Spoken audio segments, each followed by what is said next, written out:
Alright, recording now. You're good? Yep. I'm just going to start introducing them. Yep.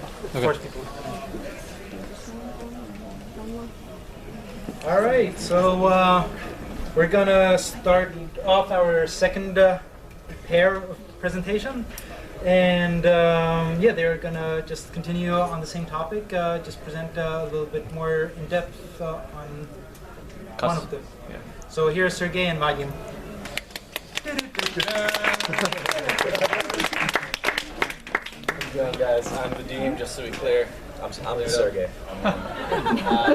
So yeah, just to clear the air, we are brothers, we are twins, and we do happen to be identical twins as well, even though we look pretty different. The first three questions. Yeah. So, we're in a room full of obviously pretty intelligent people, a lot of engineers. You guys are working on innovative things, hopefully working for cool companies, on exciting stuff. What can you possibly have to do with this guy on the screen here? Well, it turns out that we can actually learn a lot from prehistoric humans and human evolution as to how we work together, both engineers and business people alike. And just to give you a little bit of context, you know, in our lives we've been sales guys, both consumer marketing for consumer products and sales for small B2B companies, enterprise products. We've held product management and project management roles as well, so we kind of understand both sides. And while we are not engineers ourselves, we've taken C++ and Java, and we know a little bit of it. And we do have 3 older brothers that are engineers, so just We know how much it sucks to miss a semicolon. Yeah. The last comment. Exactly. So, so what do we have to do with this guy? Well, if we think about prehistoric humans and sort of what the needs were back then, there were really 2. It was how am I going to get my next meal, and when am I going to get laid? Not much has changed, of course, but you know, as we sort of started to evolve, really that big need of finding food was a difficult problem to solve, because a lot of times we're in the woods. There's a lot of animals out there that are trying to kill us, and sometimes the game out there is huge, and you really can't go at it alone. So humans pretty early on realized that, you know, in order to get food consistently, first of all, it makes a lot more sense to get bigger game and just to hunt all at once. But also a lot of times you need to have a friend with you, a buddy that's helping you out. I'm not sure at what point humans hunted dinosaurs, but I think you guys get the point. Huge animal, you do need more than one person to solve this particular problem, in this case, getting food. And also, if you remember high school, when we were asked to partner up with somebody, how many of you guys were like, you know, what if I'm left alone? What if I can't find a partner? Well, they were actually preparing us for the real world, which is, you know, when you get out there in the real world, there are big problems you have to solve, and you're probably not going to be able to do yourself. And so that's why we were put in that uncomfortable situation, even from the time that we were in high school. But humans didn't come up with this idea of teamwork. You actually think of the animal kingdom, it happens all the time. And a good example is our friend the meerkat. These guys look like buddies. They look like they're having a good time. Well, meerkats, they actually look out for each other all the time. As a matter of fact, while this looks like a cute family, what they're doing is they're looking out. And you notice meerkats, they always stand up. Well, they're actually keeping guard for their home and for the food and for their family. And so they take turns keeping guard for the whole family, because they know it's for the well-being of the whole family. So we did start to evolve a little bit from simply the hunter-gatherer, you know, guy and maybe some girl that he found living in a cave together, to go into kind of slightly bigger groups, right? And they were known as tribes. They still exist some places in the world today, but they were more effective because they could work together. Back then, they were more based on family. So the idea was you could really only trust your family to not stab you in the back. And so they kind of kept it really closed. And so the groups didn't really get much bigger than tribes. But even with these tribes, it spawned a lot of innovation. For example, this is an early prehistoric motorcycle gang. These guys look really intimidating, but they're sweethearts. They do a lot of volunteering on the side. But the point is, it did spawn some innovation, and it did work. You know, they created weapons. They were able to hunt more effectively. And then, sometime around 12,000 years ago, there was something known as the Neolithic Revolution, right? So this was the time when farming was pretty much discovered. And people started to, for the first time, gather in more dense populations around one area. This is kind of the early version, what you see here, of what a city might have looked like 12,000 years ago. Or early version of a city, because people knew that they could live on this one land, they can maintain this land together, and they could all feed each other all the time. It was much better than having to go hunt. So That was the first kind of city, and then it eventually evolved into what we know as cities today. And what you guys are looking at here, it's a map of venture capital deals by Metropolitan, right? And so VCs, they're really good at finding where the innovation is. That's what they get paid to do. And so, as you can see, I mean, New York, Boston, San Francisco, LA, San Diego, these are apparently these are the epicenters of innovation. And why is that? Well, in most part, it's because there's a lot of people there. It's a pretty simple answer. If there's more people, there's more of a chance of innovation happening. And so there's actually a really interesting book I recommend for everybody to read. It's by Steven Johnson. It's called Where Good Ideas Come From. And he talks about how ideas are developed, and he actually draws a lot of interesting parallels between ideation and biology and evolution. And he talks about evolution, how, I'm not a biologist, so I'm going to paraphrase really poorly here. Hopefully there's no scientists in the room that can call me out. But basically you have, protons, neutrons trying to enter cells, and then there's molecules that are bonding together that have never bonded together before. And when you have, it's something called the adjacent possible in biology, and we can apply it to innovation as well. And the adjacent possible is when there were two molecules that have never bonded before, never combined before, now that they have, this reaction can cause something new and open up a possibility of some new organism or something new to be developed, and eventually humans came about. And ideas work in a very similar way, according to Steven Johnson. He said that when you have a lot of people in the same room or in the same area with a lot of different backgrounds and experiences that are open and communicating and sharing ideas, these ideas kind of tend to take on a life of their own and morph. And then that's really how innovation becomes possible, because a lot of people are giving their input. So when you have people with ideas that weren't able to combine before, it gives rise to some new interesting other ideas. So if you kind of take a look at what we just talked about, right? Human evolution, understanding that it's better to work in teams, and that we can accomplish more as a team, you actually start to see a parallel between how smaller communities evolve into bigger communities, into societies, into metropolises, and you'll start seeing a parallel as to how technology companies in particular, which is probably what most of us work for, how they get built and how they grow. So normally you start with two guys in a garage, Sergey and one of those guys has a great name, by the way. His name is Sergey, so I think so. Clearly this picture was staged and they must have had millions of funding there, but you do start with two guys in a room working on interesting ideas, trying to find customers where the problem that they're solving is big enough where they're willing to pay for that idea, and eventually get to a point where two guys is enough. And you need to get more smart minds into the office. And there was actually another office mentioned earlier, so we are big office fans. But the idea is you do have to have more of these people in the same room, again, so that ideas collide, so that innovation can actually happen, because everybody has a very different perspective. And when you put different perspectives into a room, a lot of great stuff can happen. And you do need both business people and engineers people to accomplish that. So as companies get bigger, they start to invest money and resources into their talent because they want to retain that talent. Some organizations even go as far as to build campuses, full campuses for their employees to harvest that innovation, to create an environment where they can come to work every day, not worry about anything at all. I mean, there's a bus that takes them to work. They can go play basketball during lunch if they want. The food and drinks is provided. Not worry about anything at all except coming together and solving interesting problems and complicated problems. So go to this one.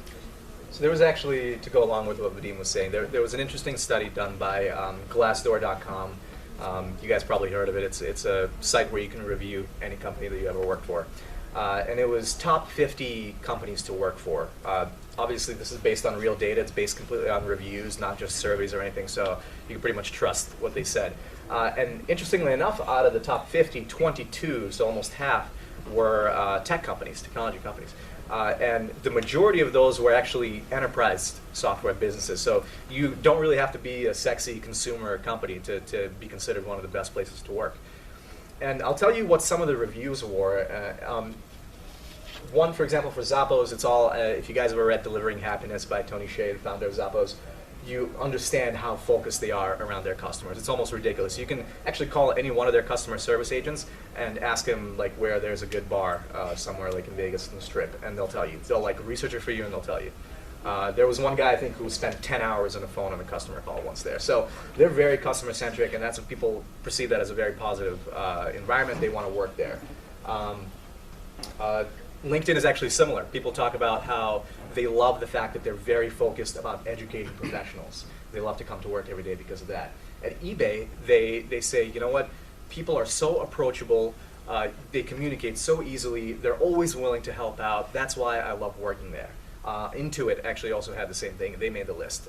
It was about communication. So you notice these two overarching ideals, overarching themes, what made these companies get into the top 50 companies to work for.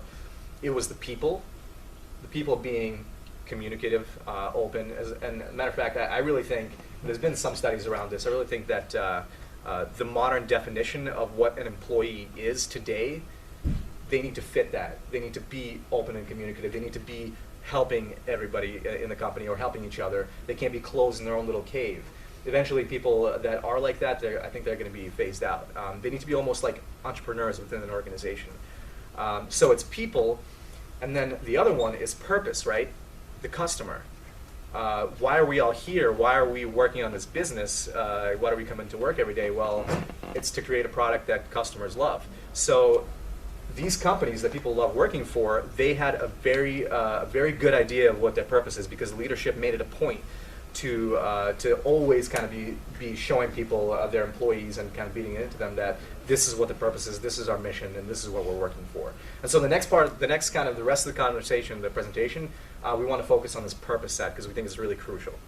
So you do start seeing that companies that really knock it out of the park in terms of being successful, they care about their people, but they're really good about defining the why. So if you think, I think Vadim chose this picture. It's like one of the creepiest I've ever seen. They had the actors brush their teeth for like 15 minutes. They say if you look at somebody smiling, you're going to smile too, so I want you guys to have a little bit of a smile. No, but if you think about meerkats and prehistoric humans, their needs are really easy, right? We need to get food, we need to stay alive. Us humans, we have much more complicated problems to worry about. And so that's why we need to define purpose to tackle these problems. But some of you guys are sitting here and you're probably thinking, well, you know, I actually work for a pretty good company, and they do a good job of communicating the why and explaining to us that we're a customer-centric focus. As a matter of fact, you know, we always tell our employees to keep the customer in mind. We always tell our employees to keep the customer in mind. Let's take a step back and pay attention to what I just said. Tell our employees. Most of you guys probably interacted with children before, right? In the past, you either have your own kids or you have a nephew or cousin or something like that. Well, when you tell a child what to do, we'll take that example and we'll go from there. When you tell a child what to do, most of the time, the reaction is going to be something like this. Right? I don't care if she's my mother. It's nap time when I say it's nap time. I know it's soccer. Does everybody know Business Baby? Yes. The name? All right. Glad we're not the only ones here. So, you know, what if the mother took a different approach in this case? Instead of telling her child to go take a nap, she said, "Well, look, Bobby, it's fine. You don't have to go take a nap. You have a play date with Jimmy later today, and you're gonna be way too tired to go out. So totally understandable. You just have to go to bed early. But yeah, no need to take a nap." Well, if you gave Bobby purpose, he wants to go on that play date, so he's gonna run to bed just so he can wake up as fast as possible to go play with Jimmy. So if a child needs that kind of purpose to act on something, don't you think that your employees deserve that purpose when they're working on complicated problems on a daily basis? So I have a little story for you guys. I was working with a company, and I was a product manager there. And the company was actually taking on a lot of new customers, and so the developers were really busy, right? They were constantly working on the new bugs that were coming up on a daily basis, and also trying to chip away at the product roadmap because all these new customers had new requests as well. And you know, they were pretty resistant to new projects that were put on their plate, which is understandable. I'm sure you guys have felt that before, if you're an engineer especially. And even if those projects came from the CEO, they were still resistant. And so the CEO came to me, because I'm a product manager, right? It's my job to move product initiatives along. And he came to me and he said, "Vadim, the engineers either don't do what I say when I tell them, when I assign a project to them, or they work very, very slowly on it. Why is that the case?" Well, I said, "Well, what are you asking them? Like, what's the big project you're thinking about right now? What did you ask them?" He said, "Well, we need to redo the whole website." From an engineer's perspective, even though I'm not an engineer, I thought to myself, are you kidding me? Redoing the whole website. Well, that's going to take probably several weeks of planning and design. How we're going to design the site. What pages do we have to get rid of? What pages do we add? How do we fix the hooks that are currently going into our database? And how are we going to get the data in the right place at the right time? And how is it going to affect the customer-facing side of things? Right? All these things are going through my mind. It's at least a 2-month project. You guys are really busy. Do you really need to redo the whole website? So I didn't say that specifically to him, but I said, well, what's the purpose? Why are you looking to redo the whole website? Well, he said, it's actually pretty simple. I need to make some changes to the site, and I have to go to developers every time I need to make a change. And also, we need to freshen up some of the language because we have a lot of new customers, and a lot of times they buy a product, but they don't really understand what they're buying. And that can obviously cause problems, right? If your customers are buying product and then they're confused afterwards. And so then I understood that he didn't necessarily have to redo the whole website. So I went back to my desk, and I sort of thought through the project scope myself, and I realized, we can actually take the existing site, have the business side come up with a new copy. So again, technology is not doing anything there. We can copy over almost every single page and just freshen up the styling and the design. And so I went to my engineering team and I said, guys, I know that you were asked to build a whole new website, but actually it's much simpler than that. We can retain most of the assets on the site. We just need a new style, which you guys are designers, you can come up with fairly quickly. And also, we need to update the language on the site, which is going to be done on the business side because people are not understanding our product, and we really think that we can decrease the amount of tickets and the amount of issues and support tickets that you get. Well, the engineers were ecstatic about that. First of all, it went from being a 2-month project, scoped down to a 2 or 3 week project. And second of all, it meant that when the project is complete, there's going to be less support tickets coming in. It made a lot more sense. And they also understood that they're doing this for the customer, so the customer has a better idea of what's going on as well. So I provided them with the why, which incentivized them to complete the project. And not only did you provide them with the why, he also, probably without knowing it, got that why from the CEO, right? He asked them the question. It was a pretty simple thing to do. He wasn't trying to challenge him. He was just trying to say, what are we trying to get done? Why are we doing this? And it uncovered itself completely. So it shows how important it is. So to be a good leader, we're starting to understand that it's crucial to always reiterate the why for your employees, right? And I'll give you guys an example of how this happened that was really good. One thing that I always say, this kind of goes a little bit against what Milan said about everybody meeting at one time, but I think it's actually a good idea to have all staff meetings if your company is small enough. If your company is really big, maybe you can break it down by geography or do it through webcam. That was a good suggestion. But I think it's great to have all staff meetings because it's a way for people to kind of get to know what everybody's up to, right? It just needs to be led in an effective way. So I'll give you an example of how this was led effectively. So one company that I was working with, we had an all staff. It was actually a pretty negative topic. One of our engineers who had been with us for a long time, he decided to leave. It was his last week there. He kind of just told us then, and the meeting was to basically make everybody aware so we could plan accordingly. Well, it was kind of a somber meeting for about the first 10 minutes. But one of the VPs that was there, he took it upon himself to change the mood. And he did this by introducing the why. Why are we all here? This guy's leaving. Why do we still stay here? And he did a smart thing. He took one example of one prospect that we were working with. It was a company that was doing a proof of concept with us. And he started publicly recognizing all the teams that were involved in that, saying, this company, if we close this deal, if the proof of concept goes well, this is going to be millions of dollars additional revenue for us. Our valuation is going to skyrocket, right? All of our stock that we all own is going to go up really high. And they're going to be a great customer to have on our marketing site and everything. Our developers, you guys have been really working on the custom development projects they gave you, so responsive. Our sales guys, you guys have been pushing them to sign the contract, pushing them to actually commit revenue to it. So he publicly recognized each individual person that he could that was related to it, and each team right then and there. And he reiterated that why are we doing this? Because we can get awesome customers and solve awesome problems, right? And we're all doing this together. So he took something that was a negative and he turned it into, I think the sentiment after the meeting was quite positive, that people still had faith in the company. And he did that by again, reiterating the why. So it's really important. Some of you guys also might be thinking, okay, well, our organization, we set the vision, we do a pretty good job with that. We have these meetings, and I think that we are pretty clear in telling our employees that they should be customer-centric focused. But there's still some friction between engineering teams and some business teams. There's still some kind of a disconnect, and this is the example in this case. So, our sales teams, they understand the product pretty well, but they're frustrated that the new features aren't being built as fast as they want them to. On the same side, the engineers, they're making a lot of headway on the roadmap, but why in the hell are the sales guys not closing those big deals? Because our product is market-leading technology. Why aren't they closing all these deals that they're promising? And so, the question then becomes, how do we get these people on the same page? How do we get them all to understand each other and really know what the other person's doing? And that is a difficulty, but fortunately there are a couple of things that you can actually do, and well, a bunch of things, but we'll outline a few to help your employees understand each other when they're in completely separate roles. One of those changes is actually a physical change within your office, and the other one is more process-oriented. So we'll start with the physical. A lot of us, this is probably somewhat of a familiar picture, right? It's almost been like a movement to have an open office environment. No walls, if we do have walls, they're made out of glass so that you can see what's going on. Apparently the most productive way to work is if you're hovering over somebody the whole time.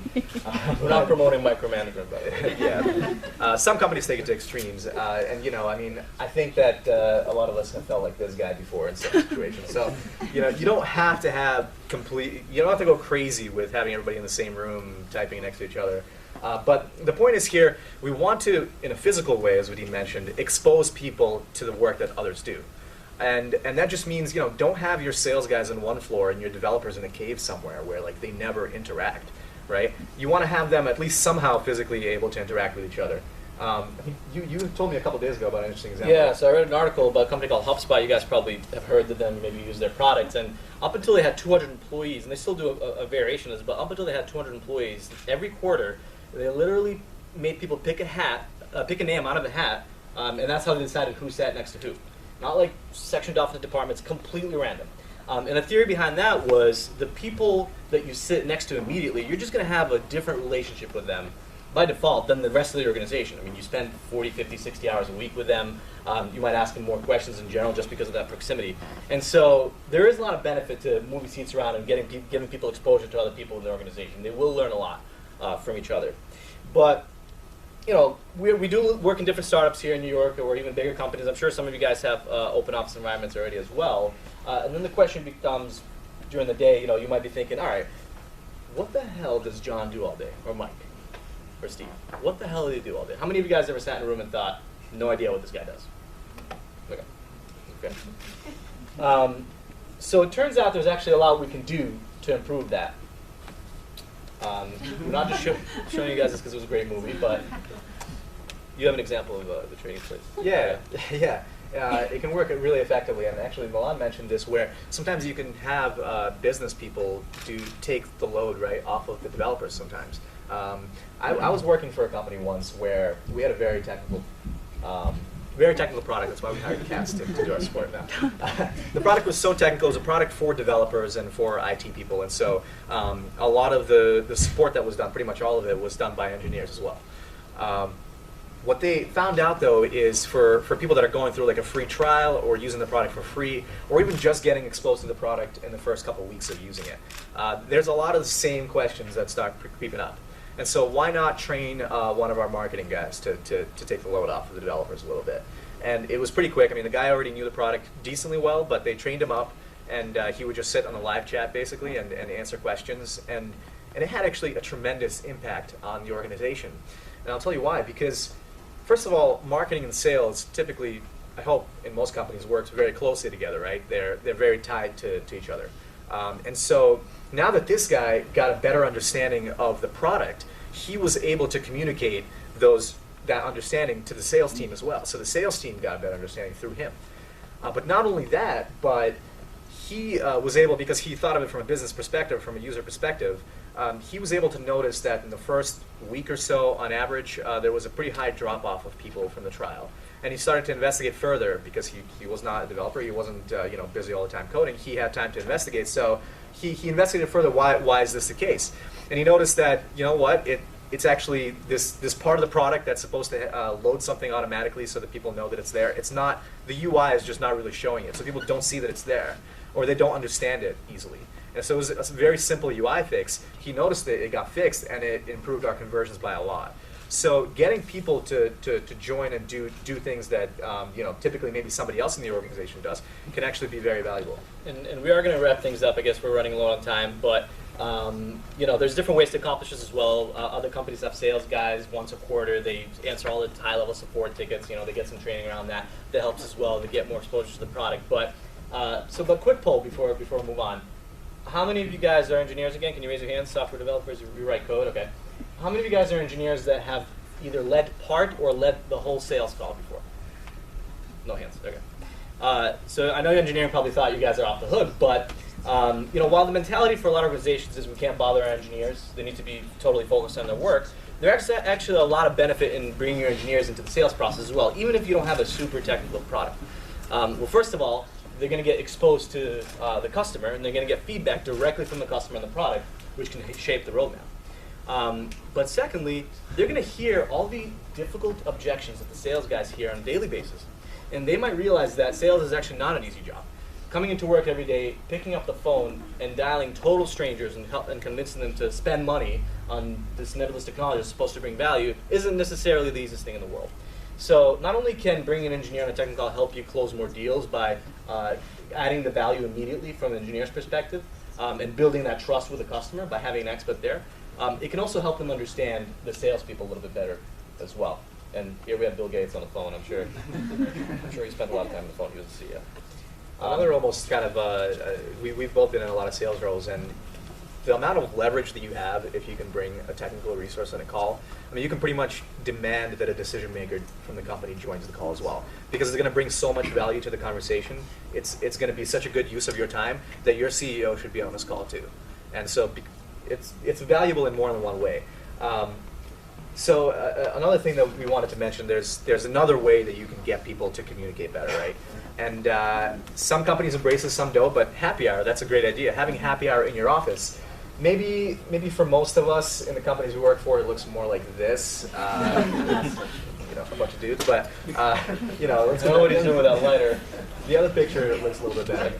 But I'll close you guys with this. I mean, it's a quick story. Basically, I was having a happy hour with a bunch of the developers in our company. It was basically everybody in the company that was hanging out. And I see an email come in from a prospect saying that this guy from Nike signed up. I'm like, that's awesome.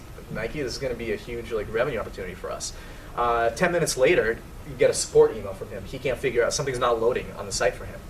Well, I could have created a ticket. It was Friday night at 7 o'clock. We all had a few shots already. I mean, I don't think anybody would really take a look at that ticket until Monday. So I was talking to the developer that was right with me there because of the happy hour, and I asked him, dude, can we just look for 5 minutes and see if it's a problem on our end, on his end? Is it something that we can fix right away? And he's like, yeah, sure. And we both walked over to his terminal. We realized that it was, in fact, an issue on our end that would potentially affect other users as well later on if it wasn't fixed. And he fixed it right there. And I replied to the guy, and he was very happy. He didn't expect to hear from me at that time. And so the main point here is, you don't have to have happy hours in your company in order to get people talking.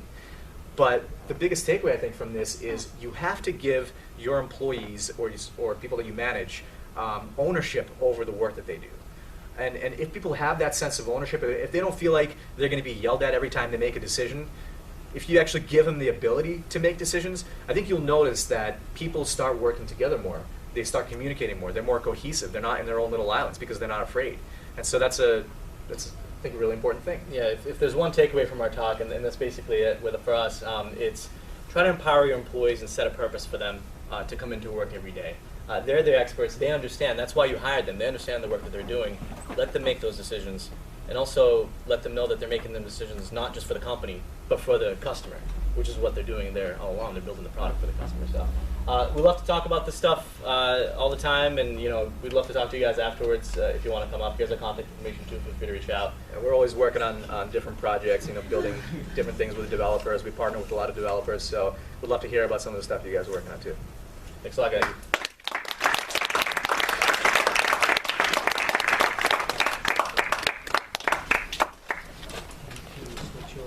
So we're not going to have a break. because Power through. what's that? Power through. Yeah. Power through. Power through. Keep going. Yeah. I don't know that word. No, just kidding. But feel free to take a break if you need to, or we're just going to keep powering through. Power through.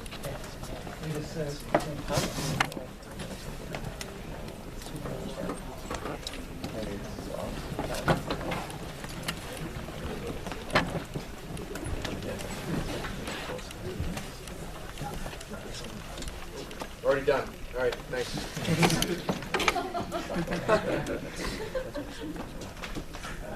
That was easy. I thought it was going to take a lot longer than that. Sorry. Hi. Oh, it is bright. Yeah. Dim a little. Can't see anybody. Oh, by the way, this is Chris. Hi, Chris Hazlett. Thanks. So much easier than it was made out to be.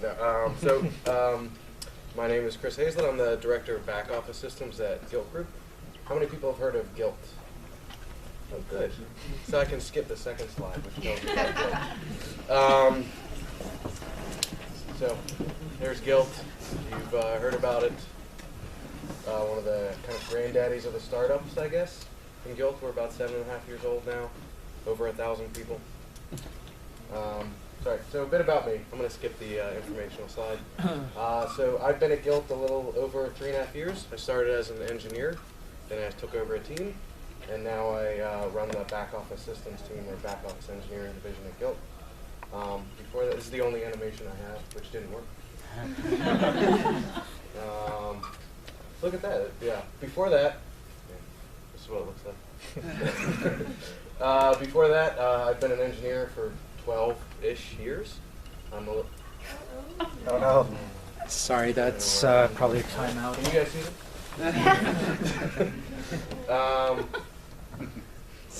All right, I'll keep going. So, right. So I've been an engineer for 12.5 years. I've been at Gilt for over 3.5 now. One of the unique properties of being of working at Gilt as an engineer and as a manager of engineers at Gilt is you have to have coded. And for the most part, you're a coding manager. There's kind of no such thing as a manager who doesn't write code who manages engineers. It's really important to us from a cultural perspective. Any change? Okay. Your time is ticking now. Just No, keep that. It's fine. So a bit about my group. We are now we have 26 engineers on my team across 2 offices in Dublin and New York, and then I have a number of remotes across the U.S. and a couple of guys in the Ukraine. And I have, in addition to that, 4 business system managers or analysts, 3 program managers, and a UX designer for the whole back office team. It's better. I have a map. There's like there's little circles and numbers in it. It's really pretty.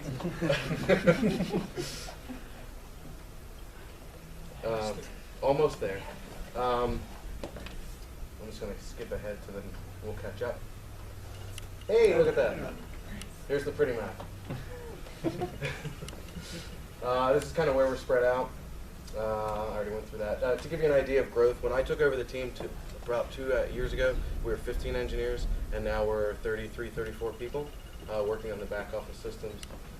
We have 15 stakeholder groups throughout the company. So again, I've been at Gilt for 3.5 years. It was about I think I was employee like 424, and we're now over 1,000, maybe 1,001.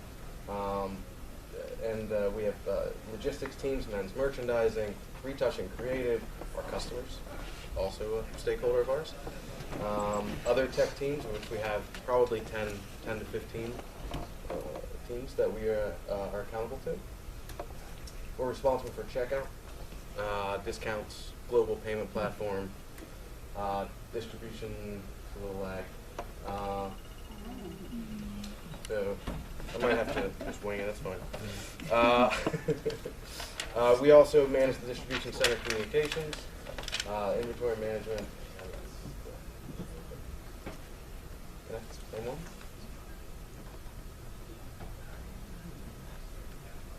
Rotate it.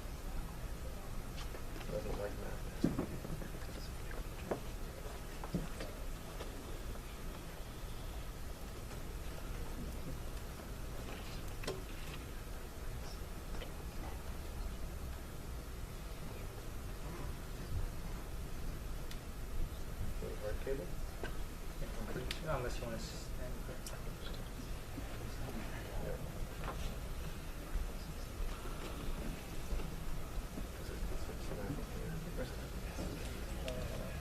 I feel like O'Reilly. We'll do it live. I'm not going to swear, but that would be.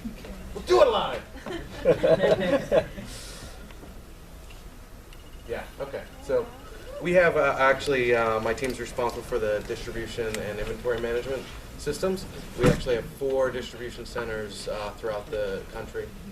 This picture on the top is of our Louisville facility, and this picture on the bottom is something I got off the internet. But I guarantee you probably couldn't tell the difference. We're also responsible for all of the creative and retouching systems. So we actually have 24 studios, photo studios in Brooklyn that do all of our creative and photo work. So my team writes systems that manage that huge amount of volume. So we're taking thousands and thousands of pictures in each studio every day. We manage the descriptions. Our systems manage descriptions, the product catalog, purchasing, etc. So in short, we're kind of enablers, right? You need a new shipping option, yeah, you give us a call. You need to open a new distribution center in Vegas, yeah, that's us. I did that. That was really fun. But the problem with being an enabler is that you say yes to everything, right? So it's important that how we work, we get it right? Because if you're not careful, well, no, you know what? I might just we'll skip it and I'll just we'll give up. Okay. We're giving up.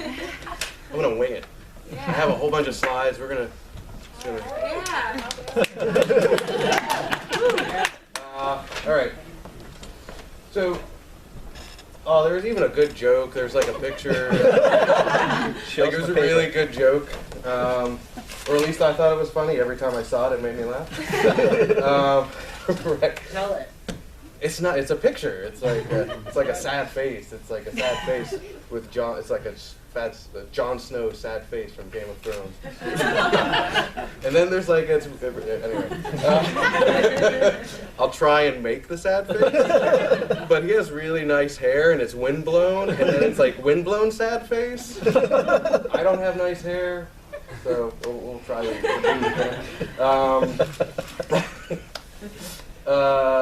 Right.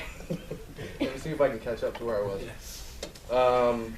So because we're enablers, because we have so many stakeholders, there is a danger that because we're very helpful people and we want to enable, there's a danger that we're going to get people hooked on short-term fixes, right? Little process changes, little tiny iterative things that they're asking for that aren't really step changes or serious business improvements. So it's really important to me that we know that we're not taking tiny steps, that we're taking big steps, things that really alter the business. And I'm speaking from a tech perspective, but at Gilt, being a tech company, our lines are very blurred, and I'll kind of walk through why I think that. Can you need me to log in? Maybe we'll recover and you can see the joke. And I hope it's possible. You can't just tell me what to flip. No, just put it there. And I'll walk around and it'll be dynamic. I think it's been dynamic so far, don't you? Right. So we talked about that. I don't have to talk about that anymore. Right. If we're not careful, we'll say yes to everything. Right? That's what we do as enablers. So we've both Milan and the bros or brothers have alluded to this. This is a familiar pattern you've probably seen. You know, here's a tech request. No, we're not going to do it. No being the tech response. Not right now. We're not going to do that either. Signed a contract. This happens. Oh, I guess we'll do it because you signed a contract. But I'm going to whine. I'm going to whine the whole time. And sometimes we'll say we'll think about it. We're not going to think about it. We're going to wait until you email us, and then we'll probably put it on a backlog, which is really a graveyard that we're not going to talk about. Lather, rinse, repeat. Oh yeah, we'll do that. That's exactly what we wanted to do. So we're going to do that for you. Isn't that nice? And we'll say maybe. This also means no. Gosh, this is where you end up with that. And then why is everything always late? Well, because you keep asking for stuff. And so this results in Windblow Jon Snow, which is much sadder than just the regular Jon Snow sad.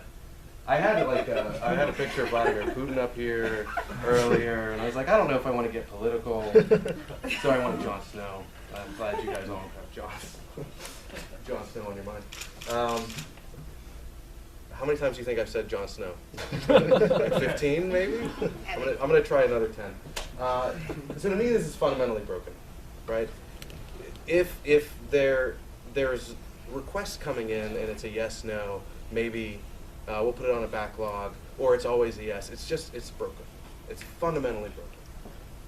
It's never going to end well, and it's never going to be a highly functioning team. So, because I want to be an enabler, because I like kind of getting people hooked on what we do in the back office at least, and in tech, how do I continuously say yes? Or how do we as a team continuously say yes while still saying no? So I'm not usually a business book guy, but this one's pretty good. There's a Power of a Positive No by William Ury. He also wrote Getting to Yes. Has anybody heard of that book? Yeah. So Getting to Yes is a pretty famous book on negotiation. And this is kind of along that vein. So in the book, he talks about saying no in a way that furthers the relationship. And he talks about this in negotiating, in business and personal life. To kind of illustrate this story, he in the beginning of the book, he tells a story about a son who works for his father in the family business. And every year, the son works over the holiday because that's what's expected of him. And every year his father comes to him and says, I want you to work over the holiday. We have nobody else. And this is last years and years, and one year he's like, I need to spend time with my family. This is important to me, this is important to my family. And that's his first yes. This is internal need, right? I want to spend time with my family. So his dad comes to him and says, I want you to work over the holiday. Well, yes to myself, which is I want to work. I want to spend time with my family. No, I'm not working over the holiday because I want to spend time with my family. But the last part of it's really important. The last part that he says in the book is, but I will help you figure out a way to cover when I'm out. So it's because he cares about how the business performs, because he cares about how he works for the business, that it furthers the relationship with his father, furthers his relationship with the business. So it's that yes, no, yes pairing or triad that is really important. So how does this apply? That's a little kind of new agey, maybe like triangles or crystals or something. It feels a little new agey to me. So the way we kind of do this at Gilt, and we don't really exactly say it with this name, but I've started using this more frequently. We have what's called a master plan. So this is actually a picture of the West Side Rail Yard by Penn Station. You may have seen this in the news maybe a few years ago. This is a master plan. There's a rendering of a master plan. And a master plan in architectural or land use is about planning the future, far afield. What could it look like? How many square feet of office buildings are we going to have? How much parkland are we going to have? Et cetera, et cetera. But what's really important here, and this is another picture of that same, what's really important here is that it's a drawing, it's an imagination. This is what it could be. This is what we could have in our future. We could have all this new parkland here that connects, I guess that's to the High Line. We could have retail space, we could have office space. We wouldn't have to see the ugly rail yards, trains going through, which for me, who live in Jersey, you know, I see that every day. I guess I'd have more tunnel, I don't know. But it creates an emotional connection, right? I want more parkland. I want to have a nice skyline in that area of the city. And I get upset when it's not there or when it's canceled. And that's a really important thing. You don't do a drawing that's beautiful like this. You could just create a spreadsheet of the amount of parkland you want. That's not helpful. You want to create a dream, a desire. So for me, we have something that's kind of called a technical master plan. And we don't always call it that. We don't use those words, but that's kind of the mantra or the label that I'm putting on it for this. And a technical master plan has three things: a name, a story, and a drawing. And I don't think you can get away with just one of those legs. So first, let's talk about naming. Naming is hard. I think there's an old joke about computer science. There are two things, or actually no, it's not. I'll tell the joke. It doesn't apply here, but I'll tell it anyway. Caching is hard, and off by one errors. There are three things that are hard in computer science: caching and off by one errors. It's for the engineers. Has no application here. Sorry, I started. I felt like I had to finish it. Anyway, so naming is hard, but it's important. For us, when we talk about a project, it's never going to be fun to talk about distribution center communication rationalization. Like, who's going to say that? I don't want to say that in a meeting. I don't want to try and inspire people to build something like that. I don't want to try to get people to back it. But that project is actually called Mercury. And for those of you who know, Mercury is the messenger to the gods, which makes sense because it's about messaging to and from our administration systems to our distribution centers. The most important thing about naming is it gives people something to latch onto, and something to latch onto within tech and something to latch onto outside of tech. Right? That's important. Mercury is a project that's live. It's been live for a while now, and I can go to my chief supply chain officer and I can ask him, do you know what Mercury does? And he can tell me. And that's kind of amazing, right? Because he and I have talked about it a lot. He knows Mercury. He feels it's important too. You need a picture, right? It's really hard to talk about something if you don't have a picture. And I think it's important that you keep it as simple as possible. You need to be able to draw it at a moment's notice. So if you run into somebody in the hallway, if I run into my boss, the CIO, and he's like, what are you guys working on? I'll draw a quick picture, be like, this is where we're doing, and this is the part we're at, and I'll circle an area and be like, this is what we're shooting for. And I keep drawing that same picture. I'll draw it 30, 40 times. I do it on a whiteboard. I don't put it on a presentation, because then I have to carry a presentation around with me. It's kind of useless. But I do it so often that they can then draw that picture as well. And if it's too complex, if it's a huge drawing, who wants to make that?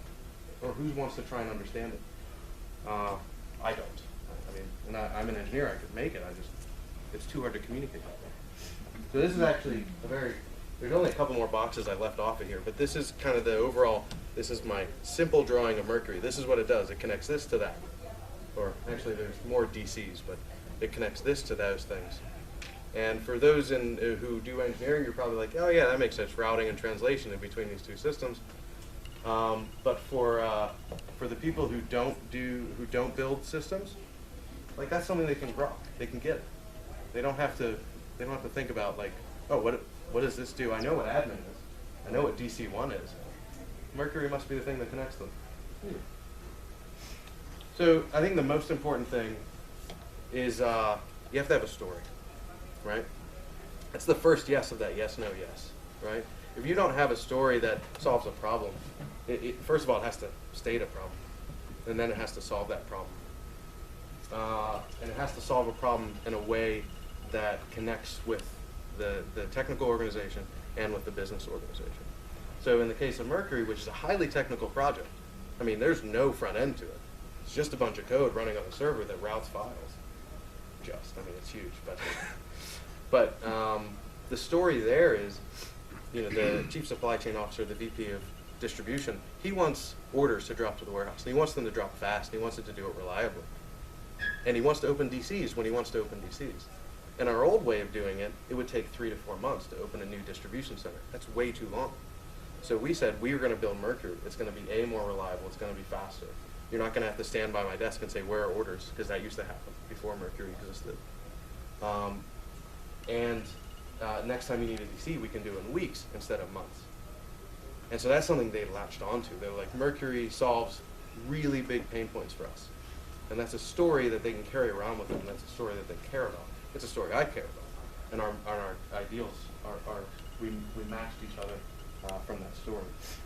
And we built that cross-functionally. Like, I didn't draw that picture and say, this is just what we're doing, deal with it. I drew that picture, and then I sold it, and I worked on it. And I worked on it with the business. I worked on it with my engineers. And they can tell the same story. It's the same across the board. So this is the hardest work. It's really hard. There are some projects or some kind of master plans, if you will, that take weeks to figure out. Just like weeks of working through issue after issue. What if we wanted to do this? How does it enable that? And after all that time of working through it with the business, with tech, it still stands up to that scrutiny. Then you start shopping around, and that's your mantra. That's the only thing you talk about. So for the greater good, right, you got this yes. You got the first yes. You got that story. You got the picture. You got the name. And then when you get this request that, you know, far afield, like, I would like to add, let me pick something that's distribution related, because Mercury is distribution related. I would like to change the way we consolidate orders. It's a really hard problem. Could take 5-6 weeks to do, because we have to do a whole bunch of work in systems we haven't touched in a while. I point to this master plan and I say, I know what you're talking about. I get it. I want that too, but we want to achieve this. Is what you're talking about more important to that picture and that name that you know and have been carrying around with you for months? Sometimes the answer is yes, but that's something we can hold hands together and move forward with. But oftentimes that answer is no. And that's a group no. It's not me just saying no. It's a group no, because we've said yes to the strategy, right? And the tech strategy, that drawing, the Mercury, and there are many of them that encompass many different pieces of functionality, they're not different. The tech strategy is not different than the company strategy. They're in lockstep. And if they're not, then that's an anti-pattern, and you need to make an adjustment. So, word of caution. People will take a look at that picture and they'll say, well, when are we going to be done? Right? That's hard. It's not something that's done. You don't say, I'm going to build Mercury. Mercury took 1.5 years to roll all of our DCs onto it. But every time we built something, we built it in the way of Mercury. So the master plan is a way of being, right? It's a way of, every time we pick up something new, we are doing it in that way. We never veer from that because we know it's our goal. Oftentimes it will change, right?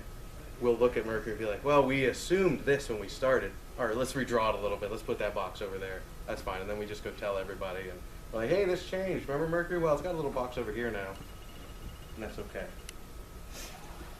Yeah, this doesn't always work. But it's the best thing I've seen to drive consensus between me, who runs a large tech organization, and the business, we all want the same thing. We want to succeed. We want to do the right thing for our customers. We want to do the right thing for our business. This is the best thing I've seen that works most of the time. There will always be things. There will be people who sign contracts, and you're going to have to do some of that work. We have that all the time. But I get to point to a picture and say, this is what we're losing because you signed that contract. Next time you sign the contract, why don't we chat before you sign it? And you might get it wrong. I don't know if you know this picture. This is a picture of that same rail yard. This is when they were trying to build the Jet Stadium over the rail yard. This isn't happening. It's never going to happen. But they paid an architectural firm to make this. So you have to spend money and time, money and salaries, right, to get this right. And it's okay for it to be wrong, and admitting it's wrong, admitting it's better than just trying blindly to follow this drawing you came up with. So I have another story, but I'm cutting it short because we're a little long. So this was kind of from a technical perspective because it's a bunch of boxes that represent systems. But if you're not an engineer, and if you are an engineer, I think the thing that you should expect from your engineering team is a strategy that matches the company strategy, something that supports and furthers the company, right? If you're not getting that, if you're just getting a no or just a whole bunch of yeses, the question should be, well, why? What should we be doing? What are we losing? What are we not getting, right? I think that's a really important dialogue to have, and that's an important dialogue that either side can drive. I just happen to do a lot of driving when it comes to master plans and the like, but I think you should expect to be able to believe in what everybody in tech is doing as much as you believe in what you're doing in your job. And that's it. Finn.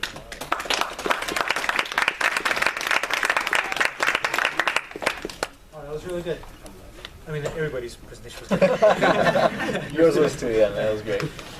So we still have one more presentation.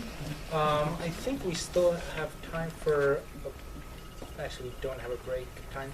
So Meyer. All right, thank you. Yeah.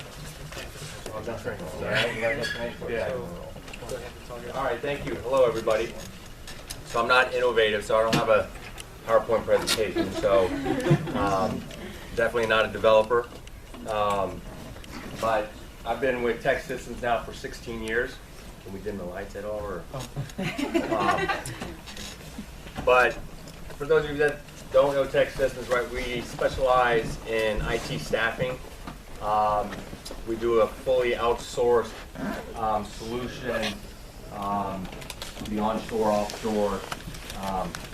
But what I'm here to talk to you about, we get to give you a kind of we get to look at the industry from a different perspective, right? So these lights are good, Milan. So here at Tech Systems, we deploy 80,000 technical professionals a year and over 6,000 clients, right? So we have 100 offices across the country throughout North America, Europe, and Asia.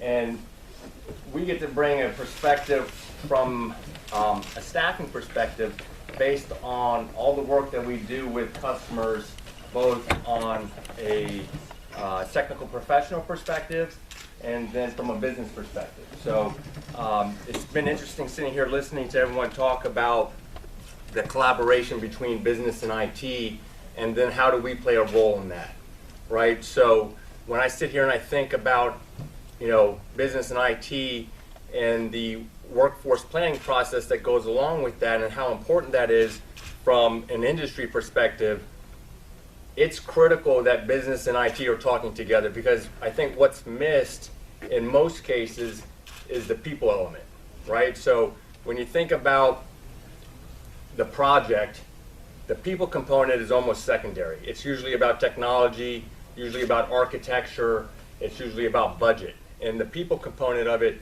is almost kind of an afterthought. So when you think about technology and IT today, the unemployment rate in IT is virtually zero. It's about 3%. So we call it almost frictional unemployment, meaning most IT professionals are in between jobs, right? So when you think about that, when we think about workforce planning, when we do surveys every year, so the beauty of putting so many people to work on a yearly basis, we get to do surveys with IT leaders, CIOs, managers. We even survey our technical professionals. And less than 10% of the IT leaders that we survey have any type of primary focus around workforce planning. So as business and IT collaborate, talking about the project, but there's not a component from a resource planning perspective, how are we going to identify the talent to complete the project? And if you don't have the talent to complete the project, you're not going to be successful. So what's unique from our perspective, and I'm going to be neutral in the sense that, hey, you can call Tech Systems and we'll come and help you staff your project. But I think what's important is to think about what is your strategy to attract and retain the top IT talent, specifically around the skill sets that you're looking to onboard to complete the large project that you're looking to build.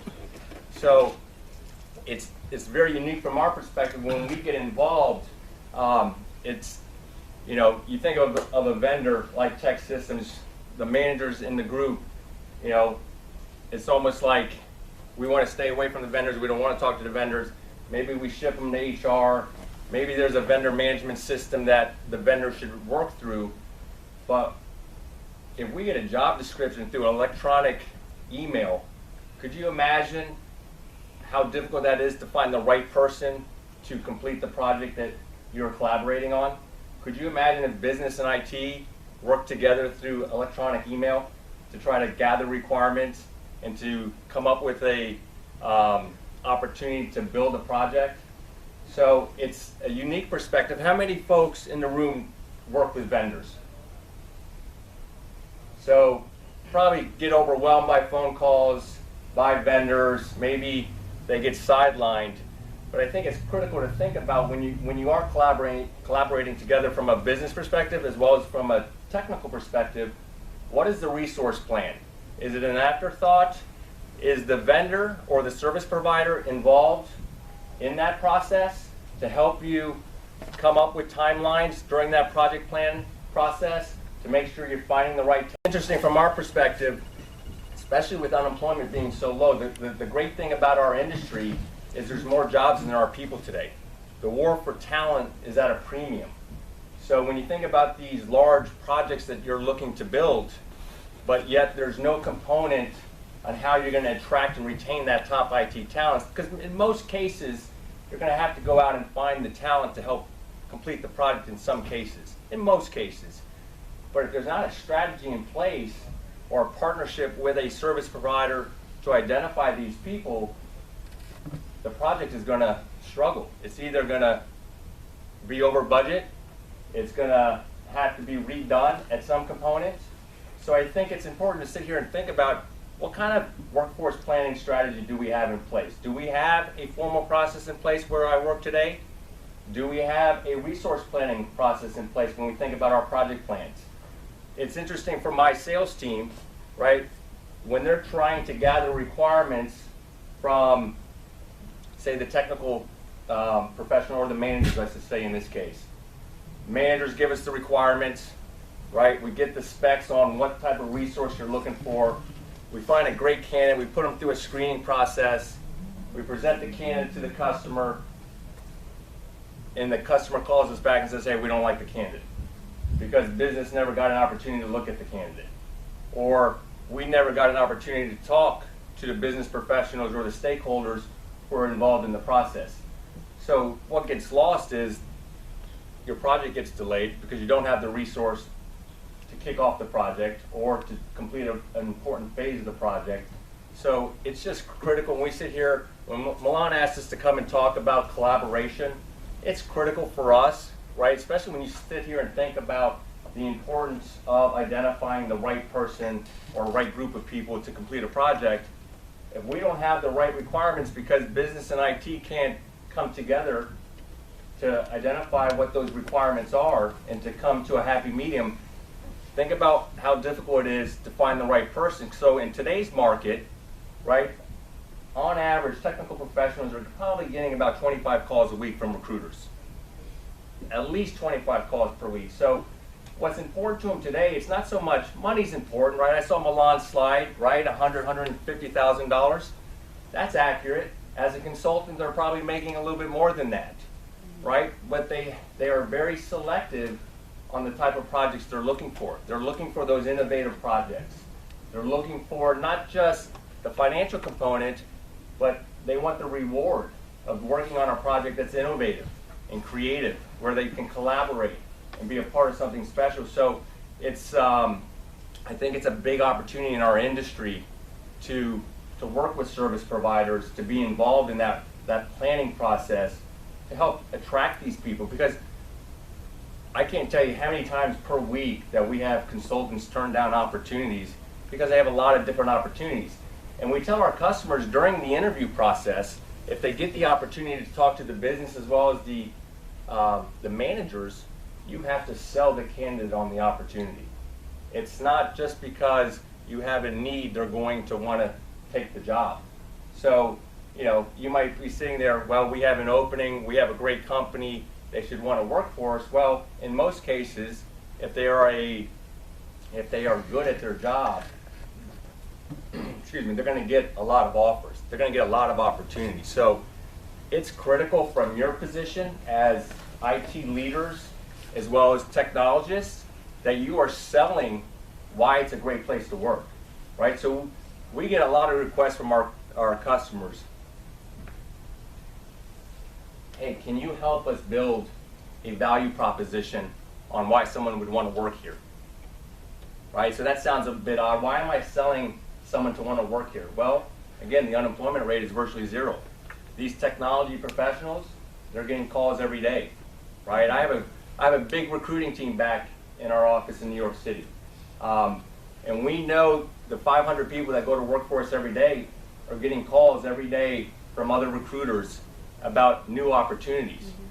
So it's critical as you sit here today and think about the project that you might be assigned to or working on, or the project plan that you are putting together, what kind of resource plan do we have in place? Are we proactively thinking about it, or are we in a reactive state where, when the time comes, we'll think about how we're going to find someone to come and complete the project? So a large part of our job is to be proactive with you. We believe we're experts in the labor market. We put enough people to work on a yearly basis to put ourselves in a position where we get to talk to Gardner. Gardner calls us and talk to us about the labor market. Talk to us about what you're seeing. What are the challenges for companies to assemble teams? That is the greatest challenge right now for CIOs. When we do surveys, they talk to us about finding quality IT talent, right? The ability to assemble teams. And that's their biggest heartburn right now. So I think, if anything, it's a great opportunity to think, are we collaborating as a group, meaning the business professionals as well as the technical professionals? And how are we working with the service provider? Is the service provider a afterthought? We bring them in late into the game? Or are they involved in the workforce planning? Are they involved in the resource planning? Because that's a critical component. The technical professionals, our industry goes through phases, right? And right now, it's a great time to be an IT professional. You get to kind of dictate what you want. And if your company is not doing a great job in selling you on the opportunities within your organization, you start to see a revolving door within these organizations. The attrition rates begin to go up. So I think those of you who are here today, think about your current situation. Is there a plan in place in terms of how we onboard people, how we identify people, or are we too busy trying to figure out who's paying for the project, who has ownership of the project, who's driving the project, versus the collaboration piece starts from you and it comes to us. If you are a technical professional today, maybe you're in between jobs, maybe you're in a job today that maybe you're passively looking, right? So, I look at the 500 people that go to Workforce every day. I would say probably 75% of them are passively looking every day, right? They're not intentionally looking for a job, but if the right job comes along, they're going to leave. Not because of the money, but more about the opportunity.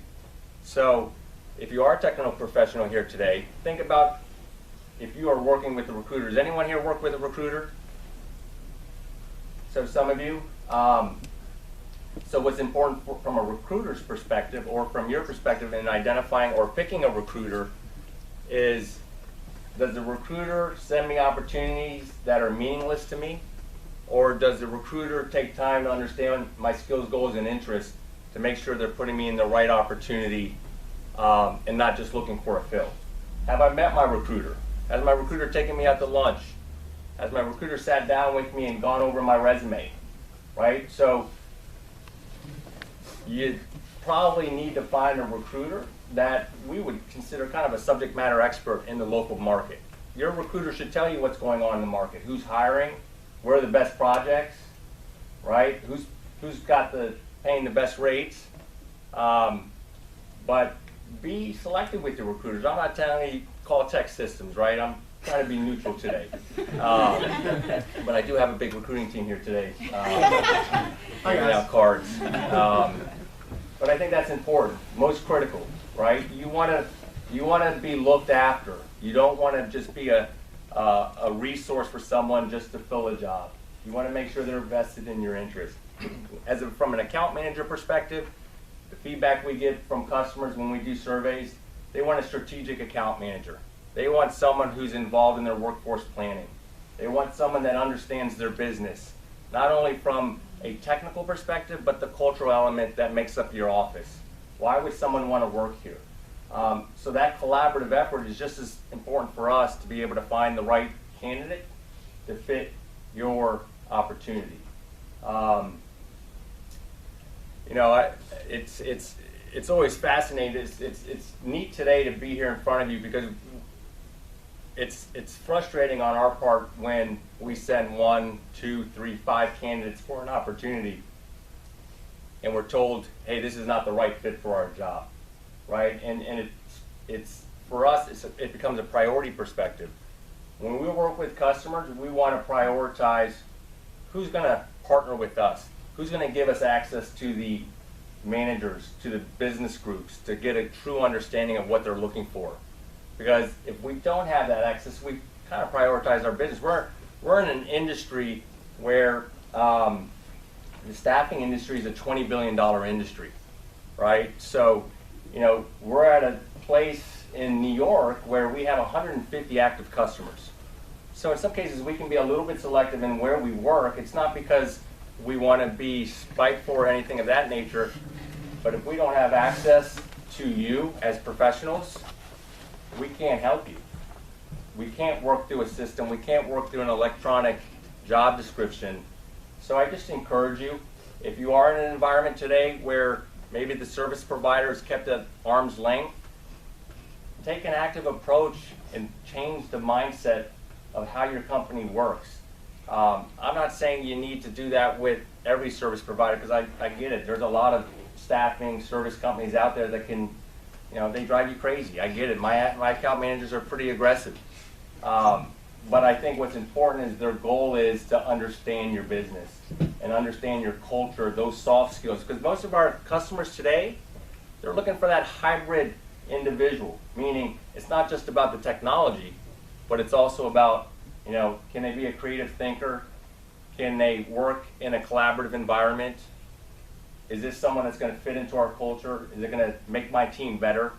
And we can't be effective in finding you that type of resource by getting an electronic email saying, hey, this is what we're looking for. It makes it very challenging. So, sorry I don't have a PowerPoint presentation today. But any questions, right? Any thoughts on the industry?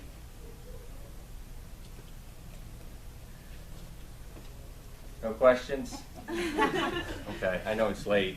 Go ahead. I have a question, but I don't want to hold anyone because this is very specific. I work for Save the Children. We're a nonprofit. So I'm looking at this, you know, we could potentially have a relationship where we could hire a consultant from Tech System, or maybe Tech System could find me a new job, or maybe does Tech System have, do you get applicants who don't have enough experience that maybe need volunteer experience with like jQuery and JavaScript, and do you ever have that? So if I look at the 500 people that go to work for, it's a wide range of resources from entry level to senior folks, right? Mm-hmm. You know, I think from a recruiter's perspective, they'll sit down with you, they'll look at your background. We have assessments that we can help you with. So I think it's just more on an individual basis to be able to sit down and look at your individual situation and kind of give you, we kind of look at our recruiters as not just as recruiters, but they're career counselors. It's their job to kind of guide you, help you with your resume, and kind of lead you in the right direction. You know, we work with a lot of technical schools in the local area. We do resume workshops. We do mock interviews with graduating students. So it's not just about putting people to work. We kind of look at it as, you know, we're talent management experts, and we work with enough people and enough customers to get enough feedback. You know, the surveys we do are so helpful. It gives us insight into your world and what's most important.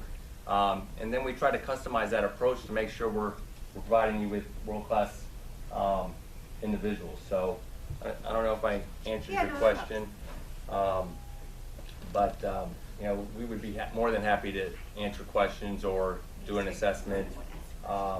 And you know, in some cases, we come out to customers and just build value propositions.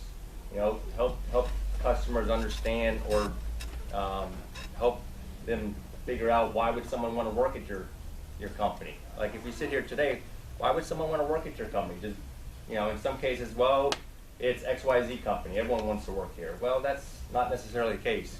You know, on average in New York City, there's a startup company times 10 popping up every week. So the competition is getting scarce. But if you have a shortage of people, look at your team today. Do you need people?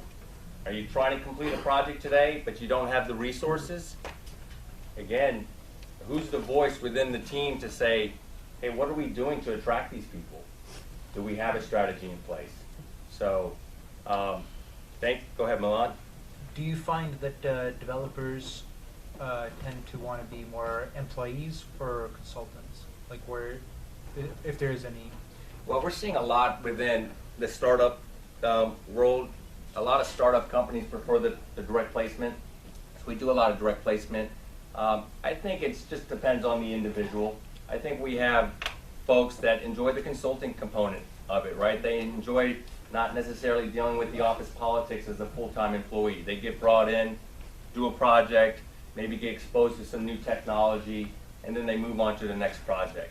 So I think there's kind of two groups. There's the direct placement folks that like the stability of a perm job, right? On average, we typically see about 2.5 to 3 years that a perm job when we think about stability. But I think we see a wide range of folks. Some people enjoy the perm jobs. They are a little bit intimidated by the consulting piece because it's consulting. It could be a 6-month engagement. It could be a year. But I think it's just what you're used to. So which one is easier for you to staff? Um, Like like historically speaking, what has been easier for you to? So if we look at our payroll today, I would say 95% of it is staffing, right? Full time. Full time, no contract. Oh, contract.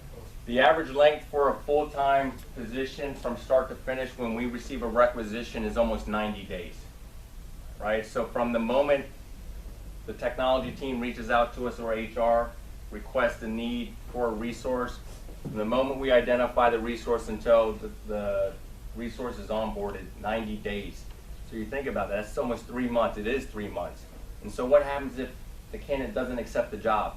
Now you've lost 3 months, and now you're looking probably at another 3 months. So now you're looking at 6 months before you onboard somebody. So again, it kind of goes back to the collaboration piece. Now, what is that internal process? Because most technical professionals are not waiting around 3 months to get a job. Now, maybe they're in a full-time job and they can wait because they're in a full-time job.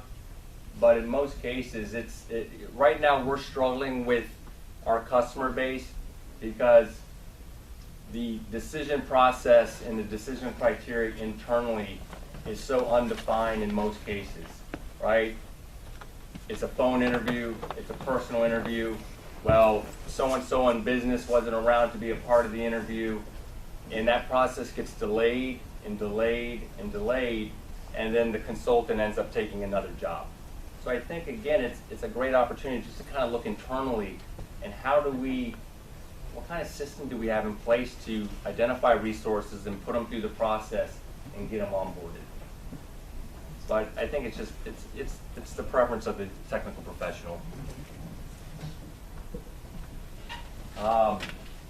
Thank you. We're excited to be a part of it, so thank you. Thank you very much. And if you have any questions, feel free to email us. We're probably going to stick around. Feel free to talk to Mayor or